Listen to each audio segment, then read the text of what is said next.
Good morning, everyone. It's Esther Herbert. I'm in for another video visit. It's another little cold one, in Canada here, southern Ontario. We had the first day of spring and it snowed just to beat the band. And here we are. It's -3 when I left my house today. So I thought this will be a brisk video visit. And I guess it's kind of goes hand in hand with what I want to talk about, which is I had many titles for this. So Glimmer of Hope is one of the good ones, and never give up. Just refuse to give up. And when it comes to mental health and our own battles, each of us have our individualistic trials, tribulations, those type of things that really get to us as we're battling and managing and hoping to survive whatever the mental illness that we have throws at us. And I know for bipolar that it's a determination when there is little glimmer of hope around. It's choosing, I guess is the best word, to look for that ray of hope. It's choosing to get out of bed and say, hey, I feel horrible. I do not feel like going anywhere, but I'm going to. Because sometimes just in the act of going gives us encouragement.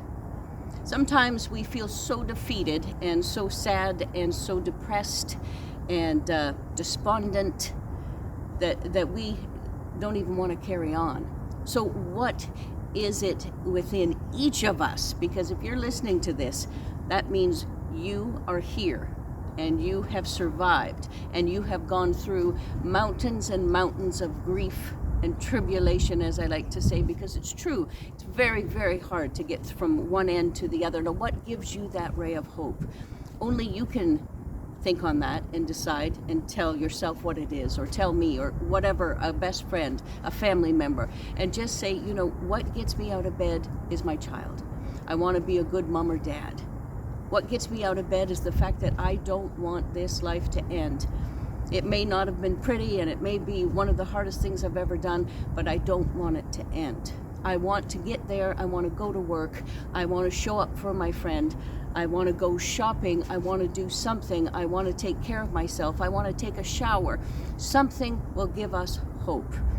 I know my best friend has gone through a lot of tough times. And what Anna says to herself is that, she refuses to give up because she knows that things will get better.